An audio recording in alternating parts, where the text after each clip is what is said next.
for Peace and Economic Development. It's one of the primary associations of the Universal Peace Federation, which was founded by Dr. Sun Myung Moon and Mr. Park Jahan Moon. So in this series of meetings that we have every Tuesday, we're looking at the pivotal role of Korea in today's world. And while the world is currently focused on the conflicts in Ukraine and Gaza, Korea is still a key hotspot in geopolitics that could also devolve into conflict at any moment. So anything that can lead to a de-escalation of this tension is essential. So since the 31.5-mile long English Channel Tunnel opened in 1994, the world has been interested in the possibility of creating a similar connection between Japan and Korea. Currently, the Gotthard Base Tunnel is the world's longest and deepest. It runs under the Swiss Alps between the towns of Ostfeld in the north and Podio in the south, and the tunnel's 57 kilometers long, and it reaches a depth of 2,300 meters. Well, the Japan-Korea Undersea Tunnel is a proposed tunnel project that would connect Japan and South Korea, crossing the Korea Strait using the islands of Iki and Tsushima to join them together. So this is a straight line distance of about 128 kilometers at its shortest. So this proposed tunnel would be able to carry freight and some of the approximately 20,000 people who travel between these two countries. So this kind of a project would have an enormous economic impact on the region, especially after the opening of North Korea, and would provide a new trade route connecting Japan and Korea to all of Eurasia. It would also put real substance to the expressed aspirations of the recent Camp David trilateral summit between the US, South Korea, and Japan to have a project that they could focus on to really put some teeth into that agreement. So I'd like to introduce our first speaker for the program today, Mr. Stephen Costello. Stephen's an independent analyst and writer with 30 years of experience in South Korean politics and foreign policy. He was an advisor to South Korean Democrats, the director of the Korea program at the Atlantic Council think tank in Washington, and a visiting researcher at the Gyeonggi Research Institute in Korea. He's now a non-resident visiting scholar at the Korea Institute at George Washington University. He's also director of AsiaEast.org, a nonprofit organization working on policies surrounding the Korean Peninsula. So Stephen spent time over the summer in Korea and Japan researching the economic, political, financial, and environmental impacts that this project would have. And he's going to present his ideas on the long-term impact. Stephen, over to you. Thank you, Roger. And thanks a lot for putting this on. Your organization is one of the few that focuses on these possibilities that have sat out there and been sort of pending and possible for a couple of decades, but leaders have yet to really take them up. So today I'd like to just update us on some new possibilities for this and the overall context that we're seeing, the geopolitical context. One of the most important, I've been watching the politics and the development aspects of this for most of the 30 years that I've been working on Korea and US policy and Northeast Asia regional thing. So first, I'm going to talk about the impact of the Ukraine and Israel-Hamas wars. There's a lot of talk about how that might affect the Korean Peninsula, and I'd like to just make a couple of points about that. Secondly, I'll talk about sort of the really big elephant in the room here, things that are not being done. And this is rather important because things that are not being done are generally ignored by most observers, both mainstream and specialists. Then I'll get into some of the most recent interesting possibilities that are partly opened up by the summit, the three-way summit at Camp David by South Korea, Japan, and the US. And then finally, I'll just go through some of the fascinating engineering that has been done in the past decade or two that Roger alluded to in his opening. So to start, the impact of the Ukraine and Israel wars. There's a lot of talk about this, but I think there is not much impact on the Korean Peninsula from those two wars. New movement of weapons, either from North Korea to Russia, from South Korea to Ukraine, which is probably unlikely, from the US to Israel, which has been ongoing and which will continue, or from North Korea to Hamas, are not significant. They would not change the balance of power to the extent they're ongoing. Similarly, new diplomatic engagements between North Korea and Russia. We've just seen a visit to Russia by Kim Jong-un. North Korea and China, between US and Israel. Biden will be there today, I believe. And among South Korea, Japan, and the US at the recent Camp David summit are notable, but they do not alter the strategic balance. All of them were rather ongoing. In addition, there are very few similarities, obviously, between the Hamas terrorists on the one hand and the North Korean regime on the other. However, there may be just one similar dynamic at work. That is the failure of American strategies that don't address the root issues of dangerous region-wide instability. If put that way, Israel's and the US's approach to the Palestinian issue over the years and the US approach to North Korea over the years have some similarity.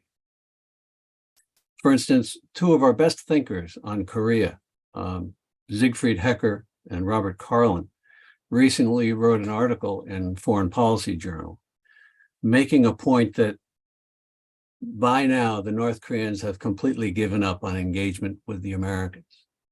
They have tried in different ways over the past 30 years and so on. But their assertion is that they've now given up hope. I don't really totally agree with that, but their point is quite easy to understand, that from both the current South Korean administration and the current Biden administration, they are unlikely to see any practical hope for increased diplomacy or increased development or relief from sanctions. So that may be the only way that the Ukraine and Russia wars remind us of dynamics in Northeast Asia. Now let's move on to things that aren't being done. This could be called the elephant in the china shop. In many ways, missing from, at least for 20 years, from the US policy toward Korea has been a realistic and believable diplomatic track. This is rather remarkable. We're a big, capable country, and we can do many things. President Biden just reminded us of this in his interview with, I think, CNN. We're very capable, and yet for 20 years, we've had no significant or trustworthy diplomatic engagement on these big, big issues with North Korea. We don't have a full-time US representative for North Korea in the US. We have a part-time fellow who's also ambassador to the Philippines. That's a big signal by itself of a lack of interest on our part. We've not had any credible or realistic analysis of policies that could address North Korea's increasing nuclear weapons or long-range missiles. Again, think about that. This is a big country, and for almost 20 years, we've had no good analysis from the government or plans put forward to address this. All we've had is pressure and sanctions and more military exercises. Absence or hope for diplomacy or forward movement among Palestinians, North Koreans. Stephen Walt and Stephen Clemens had a very interesting discussion on the Al Jazeera network yesterday. And they made the same point about the simmering Hamas problem that Israel has, that Hecker and Carlin made about the simmering North Korea problem. Namely, that it was a strategy of Israel to exclude possibilities for the Palestinian Authority to take power and for the Palestinian issue to reach a political point. This resulted in an end of hope for many Palestinians and an opening for these bloodthirsty terrorists, and we know what the result was.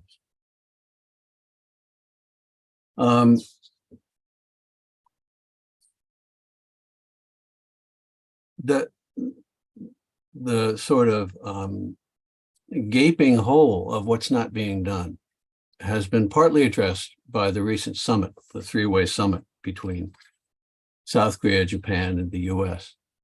Let me share a screen here, and we'll go through a couple of things that might give some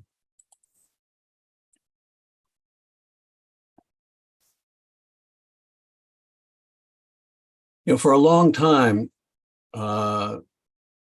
I've been watching the South Korean debate among policy specialists over not just North Korea, but over its place in the region, its continued relations on the Korean Peninsula with North Korea, and its alliance with the United States.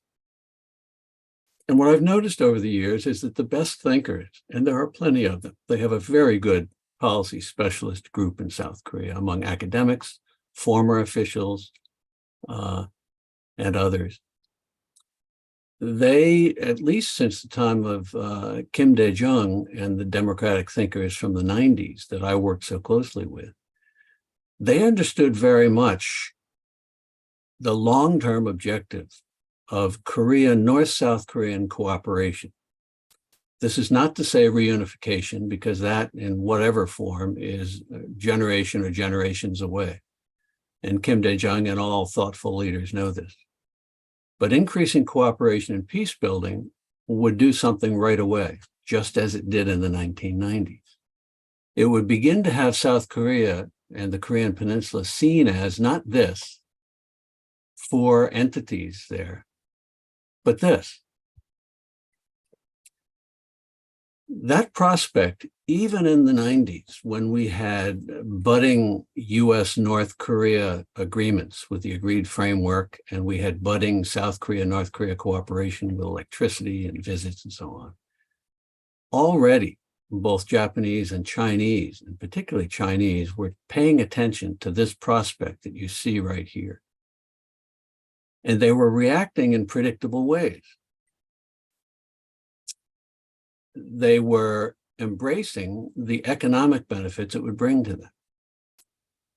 You can say all sorts of things about how China worries about a united Korea, but the logic of a more cooperating Korea and its huge decrease in tensions, nuclear weapons, and insecurity is more attractive to the Chinese than any sort of ongoing dangerous buffer zone they might have with North Korea. And they said so in many ways.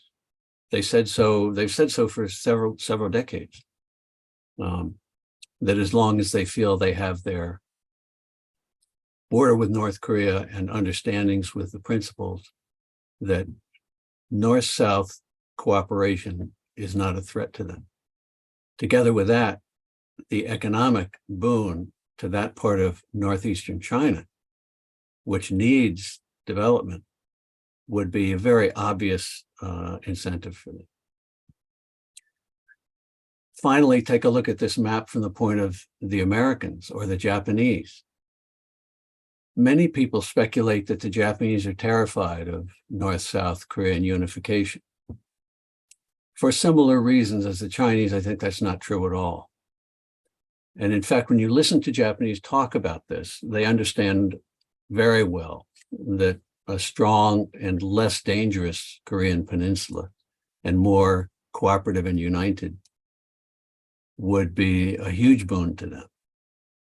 This is all before we even talk about the Japan-Korea Bridge Tunnel. This gives you an idea of the infrastructure projects that that await any peaceful developments on the South Korean Peninsula, on the Korean Peninsula. Remember that the corridors up the east and west coast of the peninsula were ongoing and were being paid attention to during the 90s and even into the 2000s, before mainly the Americans shut down diplomacy there. The Korea-Japan Bridge Tunnel remains to be the third large piece of infrastructure that would link these 5 countries in an economic mutual dependency of sorts. A test was done, and it's fascinating. I rode through this tunnel. Here is when they were building it 13 years ago. This is a short tunnel, about 5 miles, between the southeastern Korean city of Busan and its larger undeveloped island, the Goje Island. And you can see down there in the lower part how it looks today. I drove over that with my colleagues earlier this summer. What struck me, several things struck me, but one thing that struck me is that it's incredibly out of scale with the with the advantages it would bring from linking Goje to Busan. It's all well and good, and it allows Goje Island to be much more carefully and fully developed and more easy access from Busan. But it sure feels like a sort of a test right at the point where, if the Korea-Japan Bridge Tunnel were built, that would be ending up either coming into Goje Island or somewhere similar. This is Dr. Sung-Yul Park, my colleague who has helped me in Busan on several visits, giving a presentation. And you can see, I mean, these folks have been doing this for decades. They know the details, they know the engineering details, they have professional engineers working on this. It's kind of remarkable how much work has been done. This is a view from Fukuoka province, looking out toward those islands, and you can see how close these islands are. This has been the case for centuries and for millennia, that Japan and South Korea are this close. And when you talk to Japanese in Fukuoka or Koreans in Busan, it's remarkable how comfortable they are with each other, regardless of the animosity that is largely spawned by governments on both sides from time to time. This is from our visit to the shaft in Karatsu, closest to Ike Island. That was a lot of fun and fascinating. This shaft could be used when the real thing gets underway because it's located at a good point. How it might be used is not clear, but this is mainly for demonstration purposes. But the work that went into this is incredible, and it was remarkable to go down there. Moving on to some of the other tunnels that have been constructed over the past decades. This one's particularly interesting because this is the upcoming Fehmarn Belt link right here. That's between Germany and Denmark. As we know already, there's the Øresund tunnel here. It's a bridge and tunnel. It's completed and working very well. If anyone has seen that great Swedish-Danish Netflix series, The Bridge, it all surrounds this tunnel and makes it a star of the program. But you can imagine how important this is in this very well-developed and industrialized part of the world. Linking these big urban centers is critical. And the economic impact of this is extremely diverse and extensive. That tunnel will now be joined, after some work, by this tunnel down here, the Farm Belt, to Germany. So you can see what a regional impact this has. On a slightly larger scale, of course, the Japan-Korea Bridge Tunnel would do a similar thing in Northeast Asia. Here again, you can see the existing tunnel here at Copenhagen and the soon-to-be tunnel in Fehmarn. Here's another one that Roger Wetherill noted in his introduction. This is fascinating because up Norway's coast, it's full of fjords, and for forever, it has been quite an effort to go north because of all the fjords that have to be crossed, several ferries and so on and so forth. One of their solutions is that the national government is planning a coastal highway of rather large submerged pieces like this. In order to do this, they're looking at some new technologies. And because of what's already been done in several bridges and tunnels, these things are not at all out of the question. This one I thought was particularly interesting because it's sort of an undersea bridge anchored by cables. There's another one which is a floating bridge anchored to the two sides.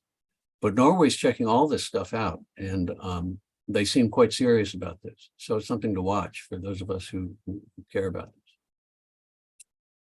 Let me switch now to the final piece, which is about the sort of newer dynamics, political dynamics that might provide an opening for consideration of the Korea-Japan Bridge Tunnel.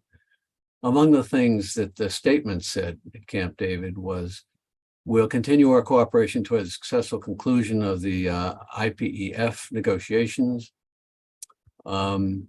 This is a region-wide economic effort.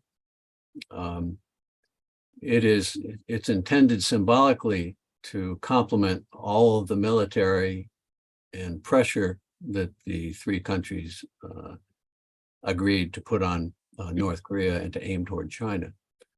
But it doesn't have many teeth.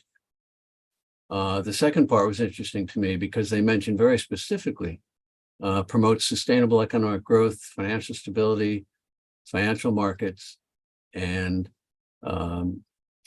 including infrastructure, new infrastructure. The Partnership for Global Infrastructure and Investment, PGII. So this is important. The context for this, for me politically, is that all three leaders are weak. Kishida and Yoon are both particularly weak because they're politically weak at home. You can read any polls right now in either country. But they're also intellectually policy weak. They don't have ideas for how to move us forward on these things. They can buy new weapons. They can devote new attention to any missile launch from North Korea. They can rattle their sabers, but they have no ideas about how to move us forward.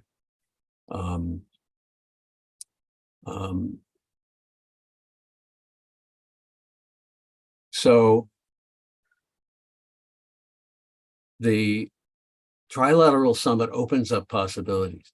These countries have not yet focused on or have not made statements updating their own government's support for the Korea-Japan Bridge Tunnel. Both Japanese prime ministers and South Korean presidents for at least 3 decades, or more like 4 decades, have voiced specific support for this project. And that's important. If the Biden administration were approached, it's possible that they could render their support. The final piece I would say about this is that when I was in Tokyo and Seoul in the summer, I spoke in each place to rather senior government officials, both of whom said to me unprovoked that the Japan-Korea Bridge Tunnel would be a great thing to do now, because both of these were experienced diplomats and government people who understood the poverty of this sanctions-only pressure and military containment-only approach. I think that's important. Both would be channels into but the final piece is that they both said to me that if the Americans were to voice support for this, that by itself would be enough to get them off the ground, to start a new feasibility study, to start to spend some money. Finally, I heard that both the Mitsubishi company in Japan and Hyundai Heavy Industries in South Korea are fully aware of what's possible here, as any big company like those would be. And they're waiting. They're waiting for the go-ahead. This is 13 years old, but it's a wise graphic to look at.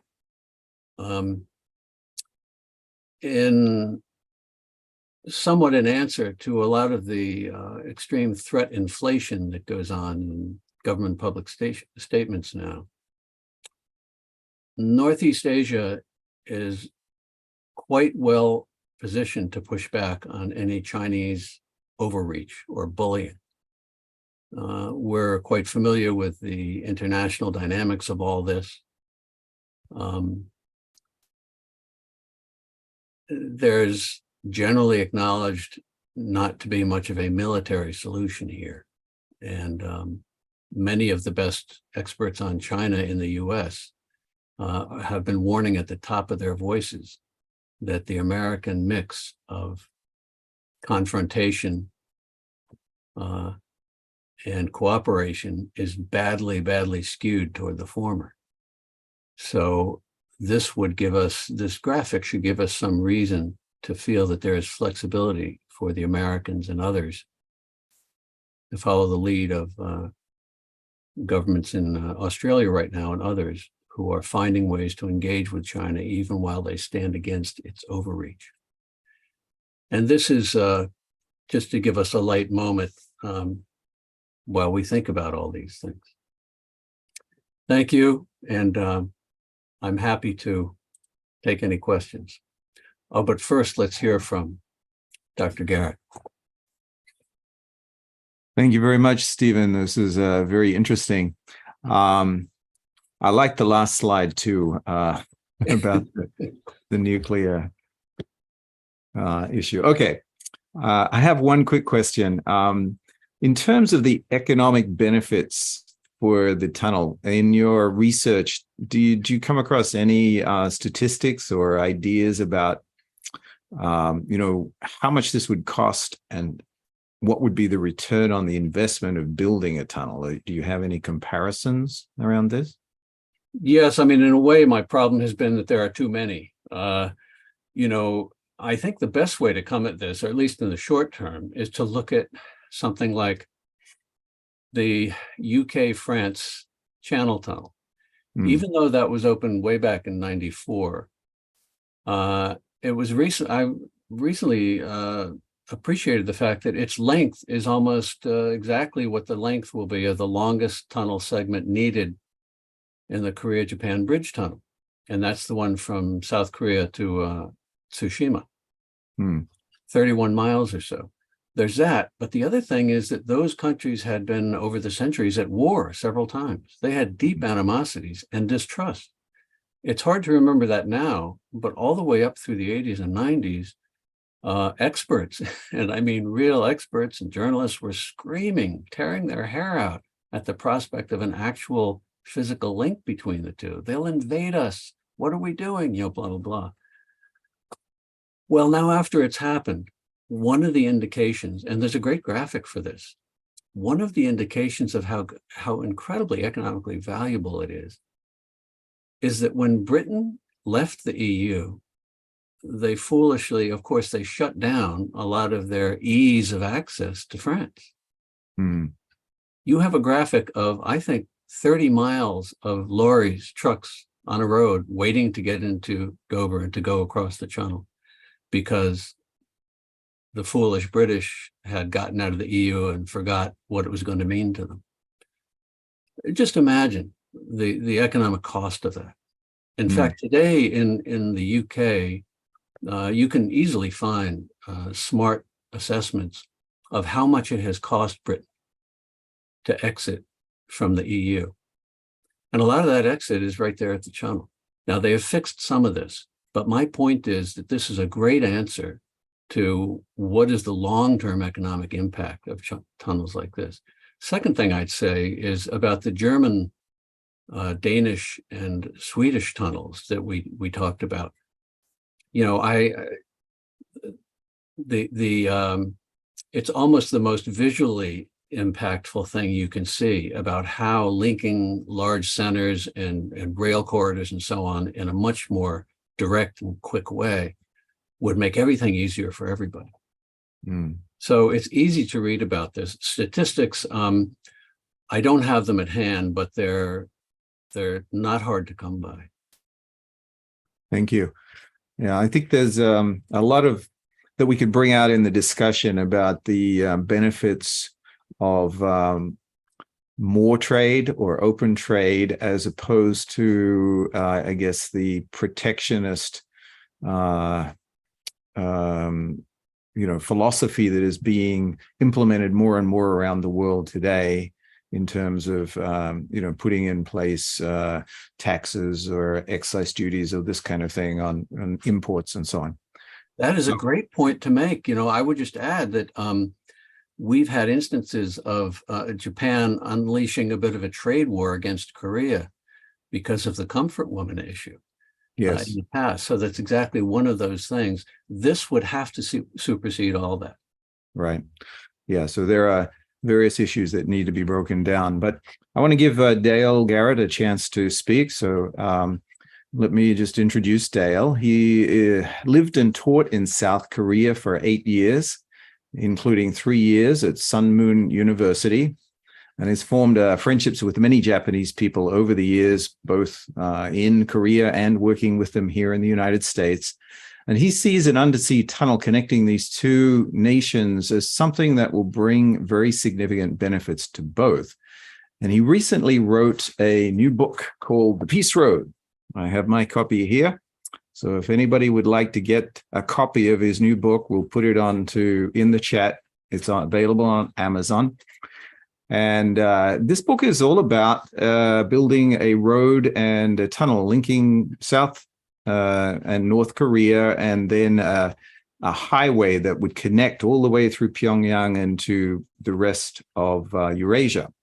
So this kind of tunnel and road project could bring a permanent end to the nuclear threat from North Korea and ease the military threat from China and provide the foundation for an international peace highway that would connect all the world. So, Dale, I'd like you to provide your commentary today. And the first thing I want to know is, why did you write a novel instead of writing a treatise about it from an academic perspective? Oh, that's a great question. First of all, I want to thank you, Stephen, for a great presentation and just reassuring us that engineering is not something that's going to stop us from building a tunnel. We have the engineering in place right now to be able to do this. The reason I wrote the novel is, first of all, novels are entertaining. So more people read them than geopolitical nonfiction. But also, good novels don't just impart information, they paint a picture. If you read about the threat of naval conflict with China and the US, that's one thing. But if you see how it might actually take place, it can make readers more passionate about the need to promote peace. UPF chapters all throughout the world hold Peace Road events every year. And part of my hope for the novel is that people who read it will want to connect with their local chapter and support those programs. So it's true that we have tremendous problems facing us from North Korea. At this point, we all know that they have missiles that can hit any part of the United States, including Miami. And they're constantly developing better missiles. Also, they recently launched their first nuclear submarine, and most analysts say it's not really functional at this point, but they're going to work on that and continue to develop that. So these problems are very real and very serious, but I really feel that if we look at the economic benefits that could take place, then we're looking at something that could really bring hope to the situation. And just to go back to what Stephen said, Reverend Moon and his wife, Dr. Hak Jahan Moon, promoted the Peace Road as the basis. The Peace Tunnel is kind of the basis for a peace road. They are two halves of the same piece. The Undersea Peace Tunnel is connected with the idea and the vision of a peace road between South and North Korea. So looking at trade, one beautiful thing about trade, it's inherently a win-win relationship. And once trade is established, it's an incentive for the relationship to continue between people, even though political problems may exist. And as Stephen said, even though Brexit took place, there's still a relationship between the European Union and Britain through the channel. An example of beneficial trade between two countries is South Korea produces 2/3 of the world's memory chips. Japan produces 70% of the world's hydrogen fluoride, which is used to make those chips. So what could trade between North Korea and South Korea look like in a practical sense? It would have to be non-military trade. So North Korea has huge mineral deposits. They could sell iron to South Korea, and South Korea could sell them tractors. It's not feasible to repurpose tractors into tanks. North Korea is only behind China in reserves of rare earth elements. They could sell cobalt to South Korea, and South Korea could sell them TVs.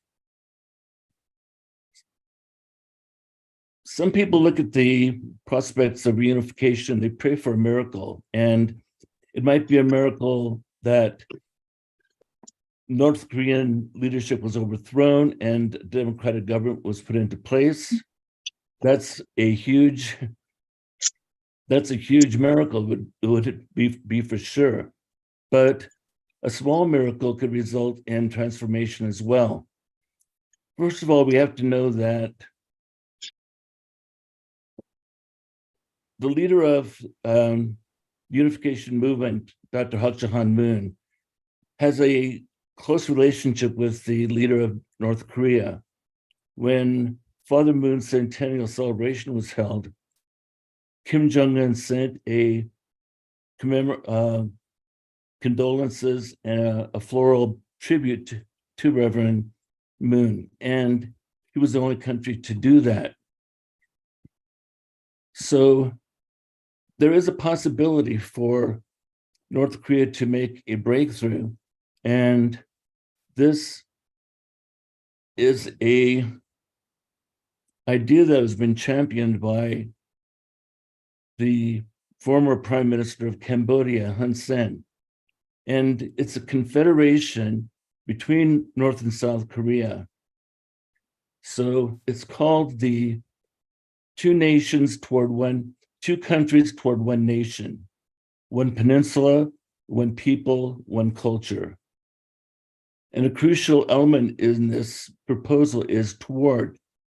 Both countries are separated now, politically, militarily, and economically, but they would commit to gradually resolving these differences and eventually have one peninsula, one united peninsula with one people and one culture.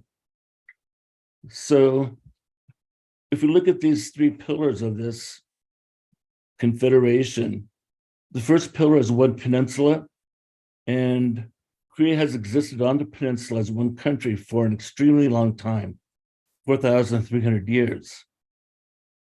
The second pillar is one people, and Korea is an amazing country in that it has been in existence in spite of being invaded hundreds of times by other countries.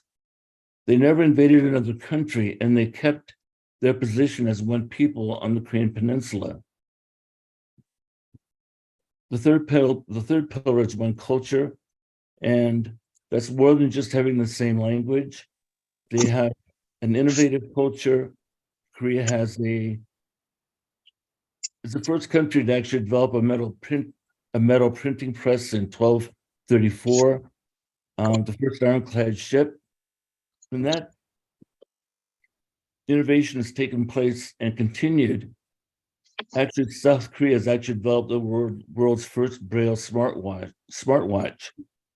And they're using artificial intelligence in a very innovative way to assess the risk of heart attacks, continuously monitoring all patients in a hospital. There are many more of these things. So when we look at the problems militarily and politically between North and South Korea, there's really a chance of bringing transformation through substantial economic benefit that would take place on the basis of a tunnel. And going from South Korea to North Korea, a peace road. Thank you very much. Thank you, Dale. And a couple of questions I had. You mentioned about the freeing up shipping and ending the nuclear threat. And one thing that strikes me is that a tunnel is pretty much impervious to any kind of nuclear attack as well. So it does provide a lot of security from that perspective. Anyway, the thing I was interested in is, do you see that the building of this tunnel could really help to inspire North Korea to open up its border more to be able to enable that trade, or would it have the opposite effect? The trade would be very beneficial, as we talked about. Stephen brought up the tunnel, and $120 billion worth of trade takes place.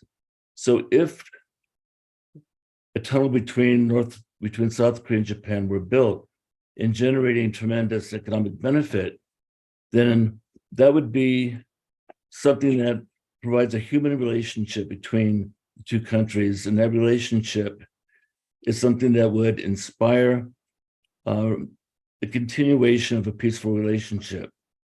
The main thing about the tunnel, the main thing that's preventing the building of a tunnel right now, it's not economic or engineering problems, but it's a political problem.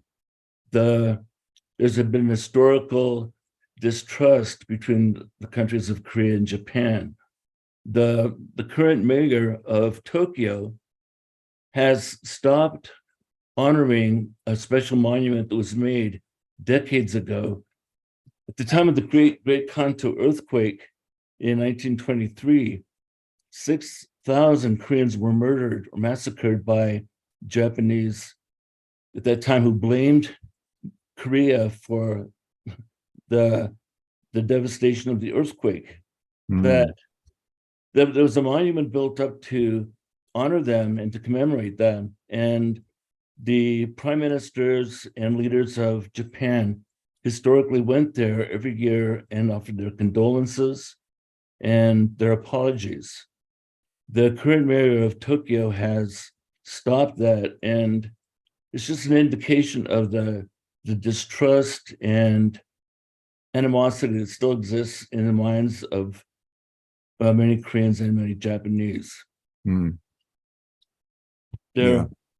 Something that President Yoon of South Korea has done is he's taken the issue of comfort women off the table. He has said, we are going to make a relationship with each other.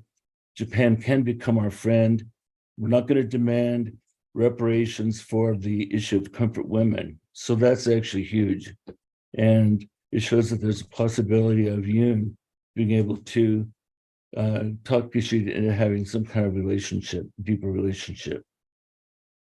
Thanks. Thank you for that answer. Let's bring Stephen back on the screen here, and I'd like to get your perspective on that question as well, Stephen. If Japan and South Korea were to agree to a tunnel, do you think that North Korea would be more antagonistic or more open to the trade?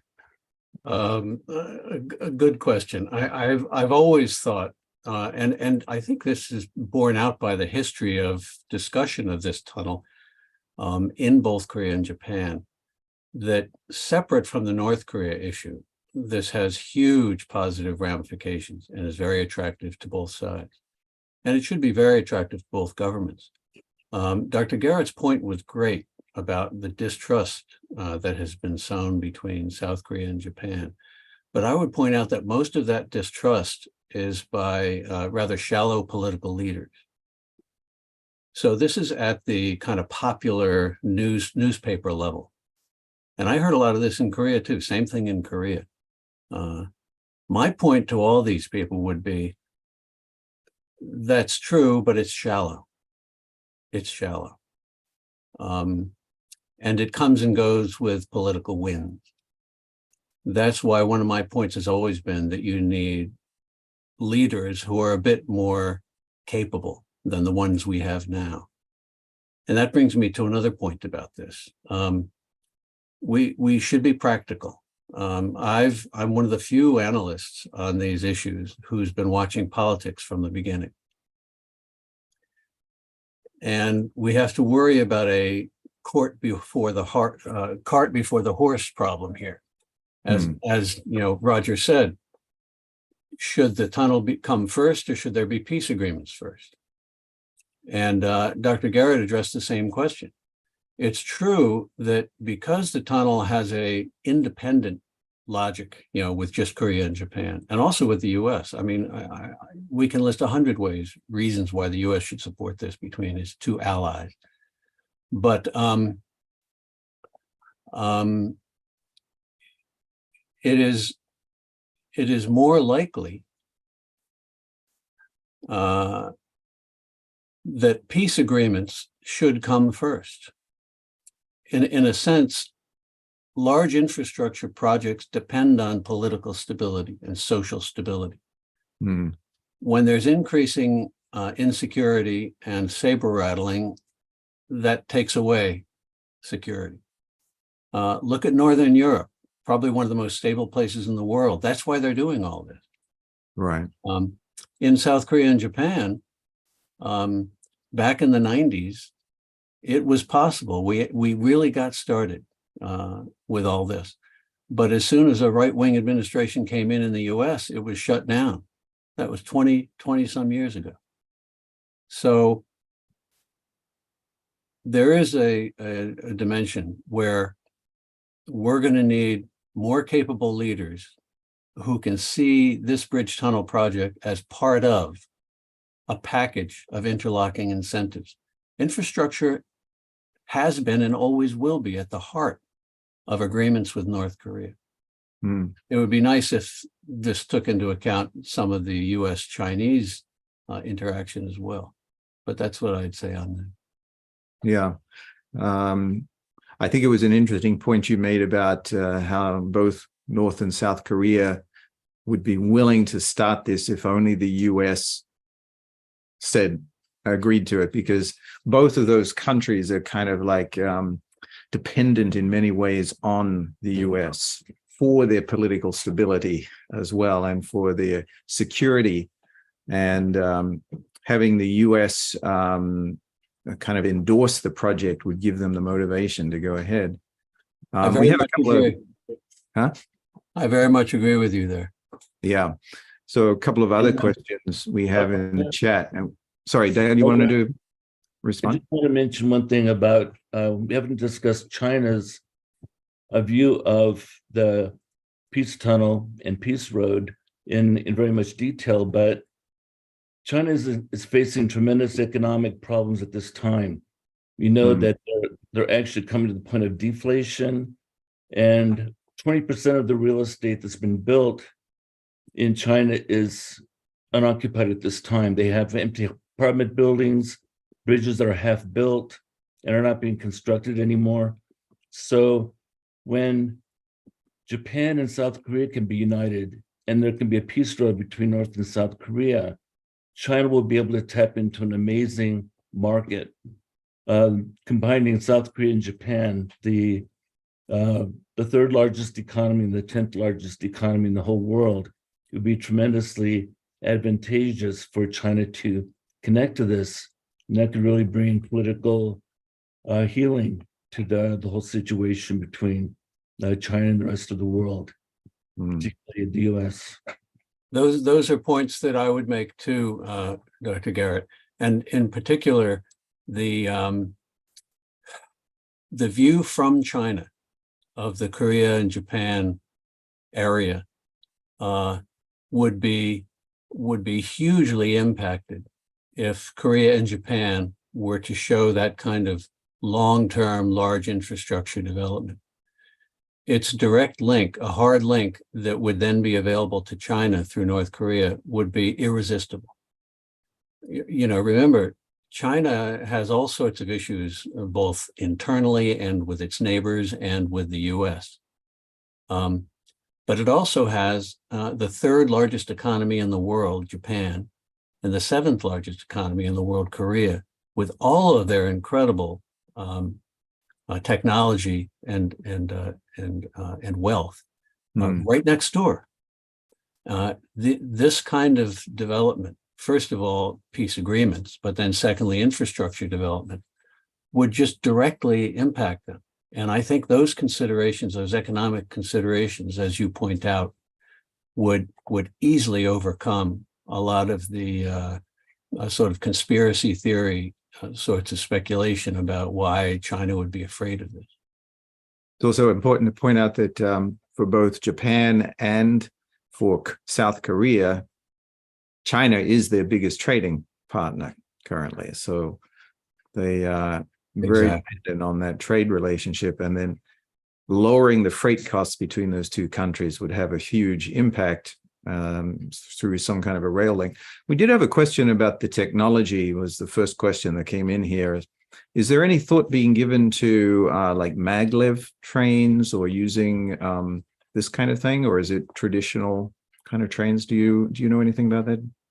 I think I'm pretty sure that they're thinking about electric trains. I think no combustible, a train engine would be smart in a 30-mile tunnel.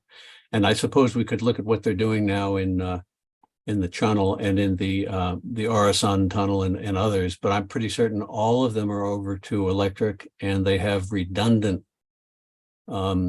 protections against any kind of fire. So yes, you're right, and I think new technologies have been developed for this. But yes, it would be maglev. I mean, there are all sorts of things. Final piece of this is that, of course, you'd have roads, perhaps one going each way, and you'd have two rails as well. So these would have to be multi-purpose channels. Yes. And another question we had here from Alan Jessen. So I guess this goes back to the question of the peace treaty, putting in place peace treaties first. Do you build the tunnel without the DPRK showing any interest, with the hope it would give more influence to the economic policy makers? So would it be good to do it first without their kind of buy-in? Well, I think independently from North Korea, it's very wise to start this.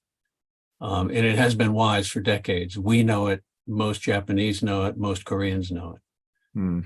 So that independently has plenty of justification.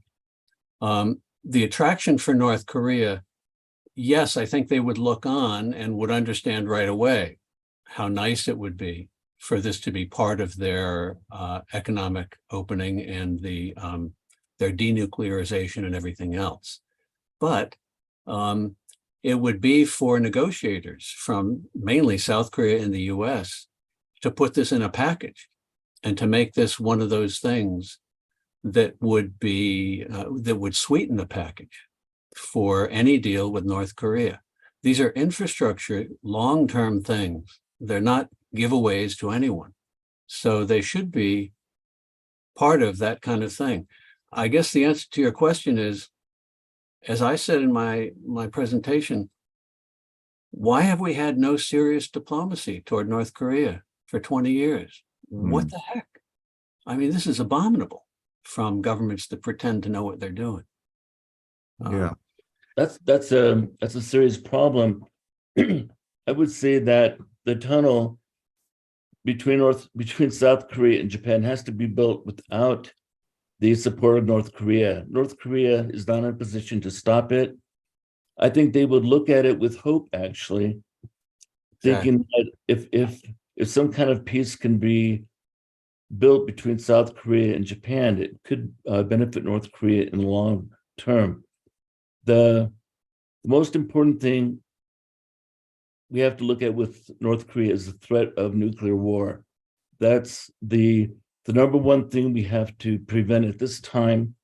We've tried to weaken North Korea with economic sanctions, and we've been building up over and over. It has not worked. We've been working to build up our military, and that has not stopped North Korea from continuing to develop their missile program and nuclear submarines. So we really have to see a way to address the problem of North Korea's nuclear threat by building some kind of economic foundation that would benefit them. If they could actually see, yes, we can have trade with the South, then they would see a way to go away from their missile program, away from their nuclear and military threats. So we just have to keep that in mind, that it's not just the United States, but Japan is really threatened by North Korean missiles as well. And we have to work on that. Thank you. We're almost at the end of our time, so I wanted to give you each a couple of minutes to kind of just sum up. And I'd like you to answer this question for me. If you could speak to the American leadership right now, to President Biden or somebody else, what would be your thoughts? What would be your advice regarding this project and just dealing with the whole issue of North Korea in general? So why don't we start with Dale, and then we'll go to you, Stephen, to finish up. Right now, the United States is preoccupied with the war between Russia and Ukraine that's been going on for over a year. And now Israel is dealing with a tremendous attack by Hamas. So that's on the minds of, I would say, President Biden, Secretary Blinken, and other US leaders. But we would say the real most serious threat to the United States is a nuclear attack by North Korea. That's more important than what's happening in other parts of the world. And that has been a thorn in the side of the United States since 1950s. So we have to take a look at the long-term situation and address the problem in North Korea so it doesn't boil up in the future and actually result in a World War III. Thank you. And Stephen? I think I'd put to the White House, Northeast Asia people or East Asia people, the idea that support for this bridge tunnel would fit perfectly with all of their expressions at Camp David and their recent effort at Camp David with Korea and Japan.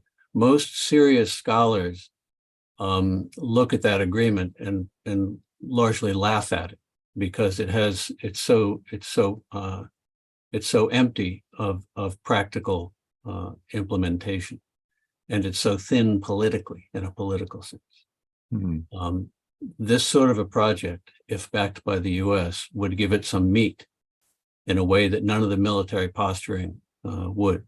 And it would address what Dr. Garrett said. You know, the threat of North Korea's buildup of nuclear weapons and long-range missiles and submarines is not a small thing.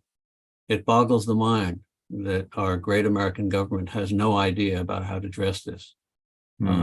So this could be the beginning of at least a US, Japan, Korea coming together in a developmental way. So that's what I'd say to them.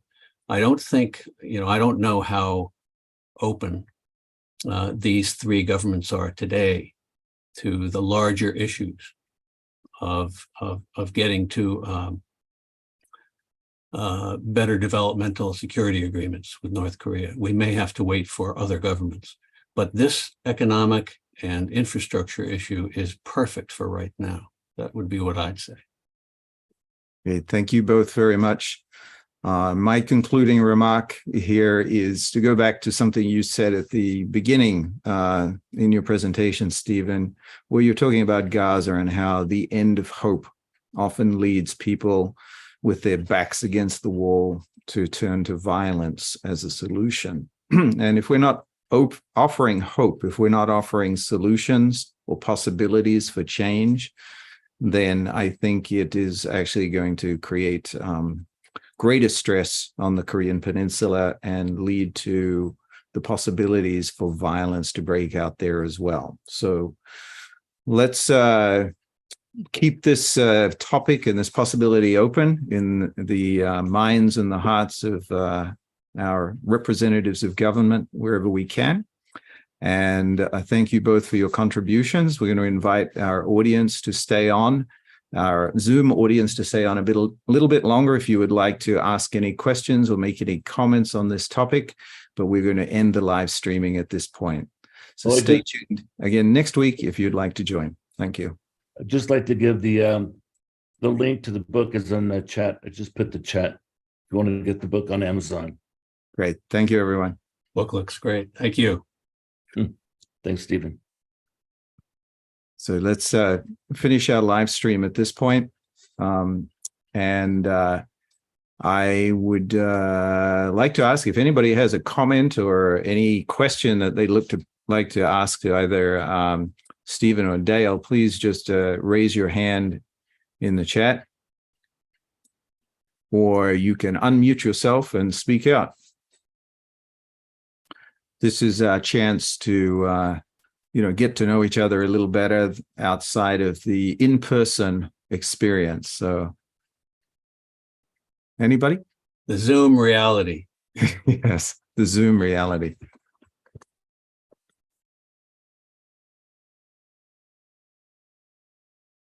I think you have to unmute yourself. If I could just say one thing about Frank brought up the point of should we have maglev trains? Someone else said that it would be good to have high-speed trains. Go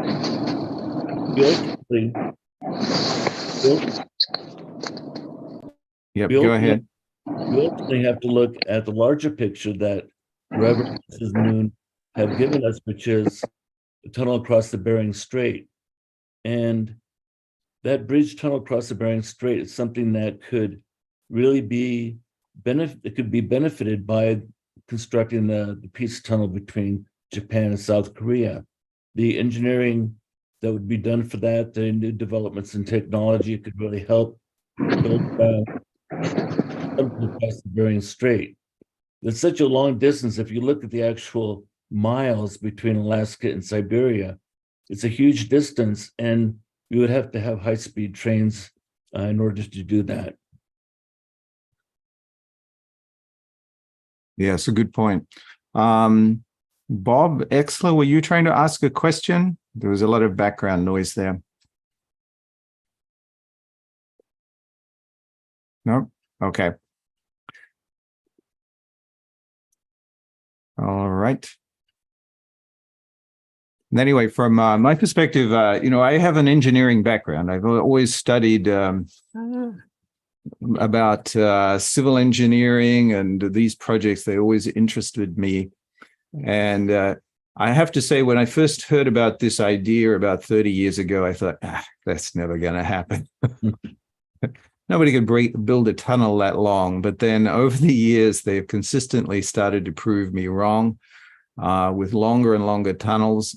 The tunnel under the English Channel has been proposed for hundreds, even thousands of years. They've been trying to build that one, and nobody ever thought it would get done. But they did that, and now they continue to move on to bigger and bigger things. And we have Dr. Michael Jenkins, on the call as well. Would you like to say a few words, Michael? Well, thank you, Roger. And thank you, Steve, and also Dale. Wonderful program. I'm very, very excited to see this depth of dialogue and understanding. So, Stephen, I wanted to ask you, you said the big corporations would jump at that tunnel, and they're just waiting for what? What are they just waiting for? Government engagement or? Yes, I think it's good to see you, Dr. Jenkins. Yes. I think they're waiting for their governments to show some medium and long-term commitment to this idea. Okay. And that's because, they're very much aware of the previous expressions of support from their prime ministers and their presidents. Also, Hyundai Heavy Industries in Korea and Mitsubishi in Japan are two of the most capable engineering companies on the planet. They're both, the things they do are absolutely astounding. Remember that the shorter tunnel that was built from Busan to Goje Island, that had Hyundai, I think Hyundai Heavy was the main contractor, but they brought in all these European companies, the ones who are now doing all these groundbreaking tunnels in Germany and elsewhere. So that was all doable too. And then the final piece of this is that, of course, as companies, they're both salivating at this. And obviously not only them, all subcontractors. Yes.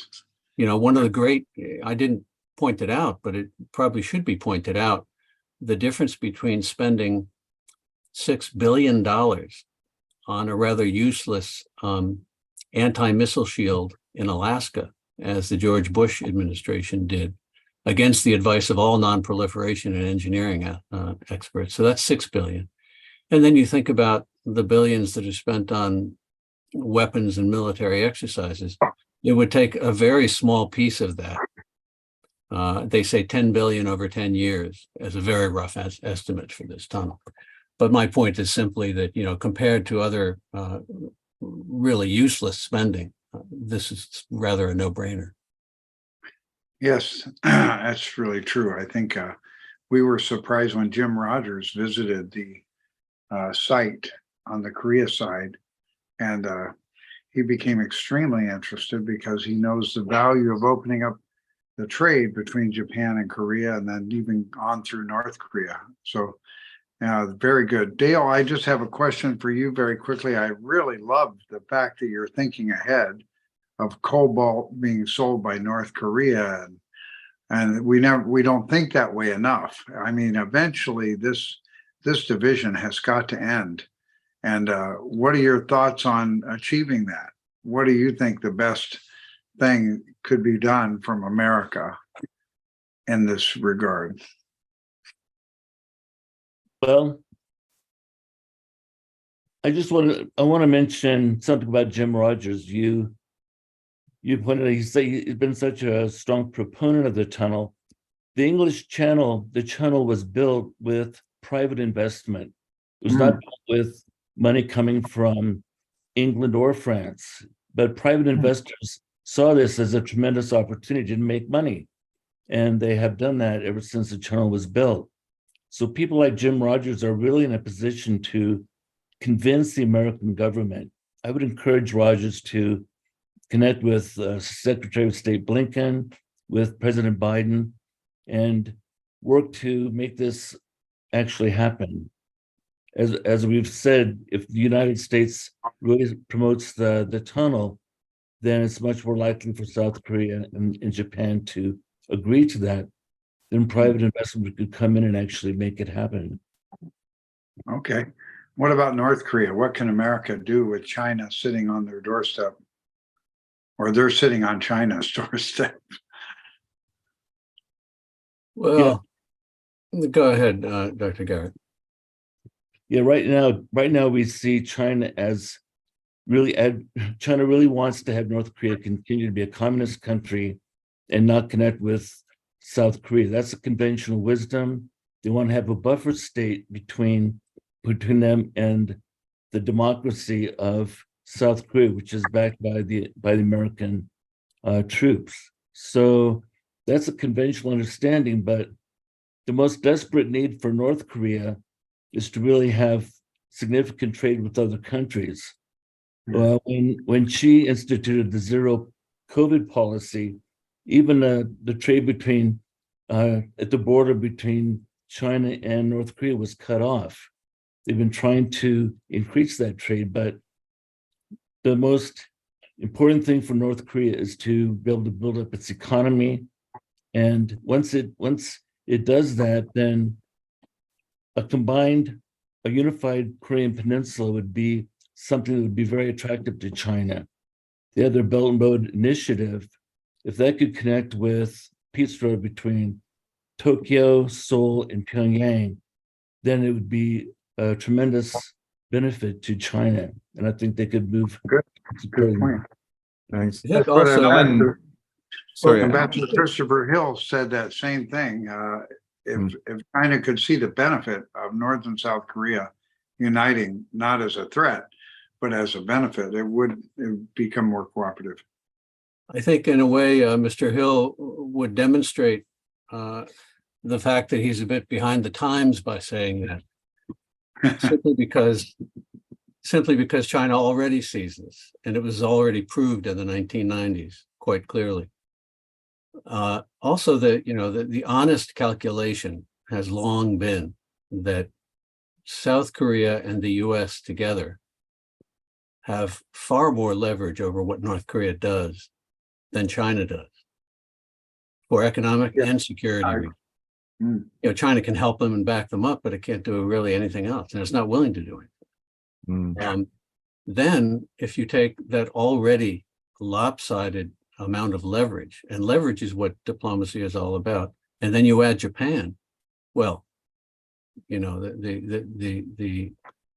energy and the power that is latent there is rather unmistakable.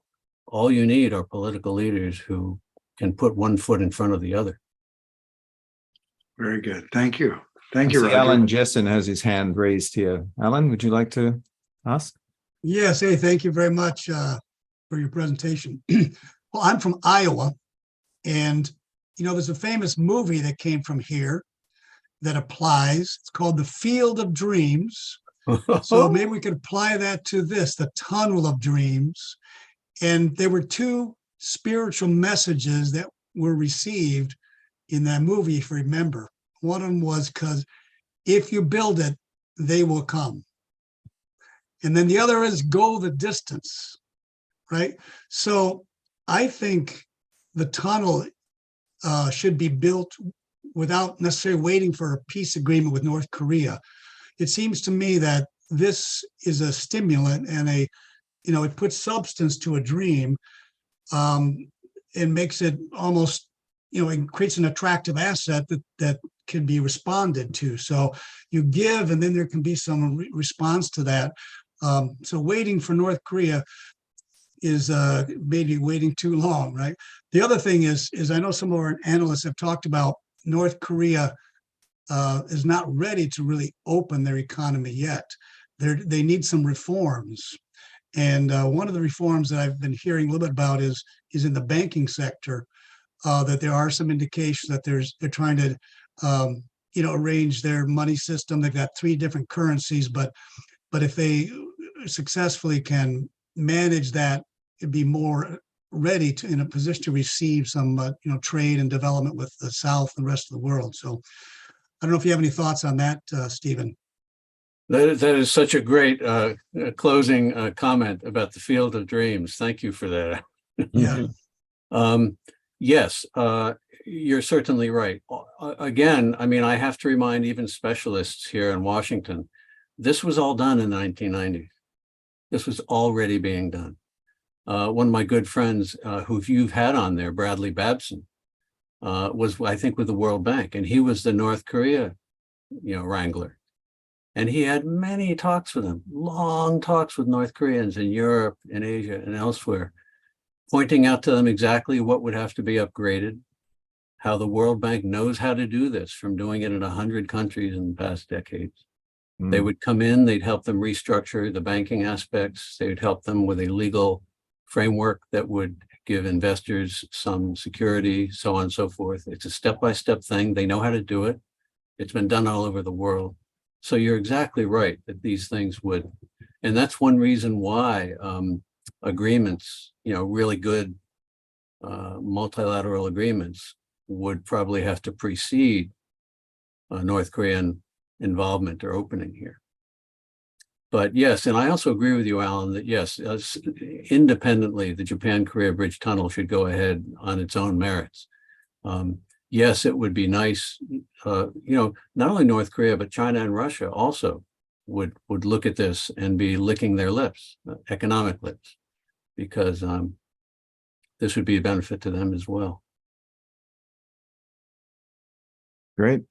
Well, I think we'll wrap it up here today. Thank you, Stephen and Dale, for your input today. It's, I think, brought some new ideas to the discussion, and we hope that, things will actually get moving, and maybe somebody's out there listening to this program that will take some action.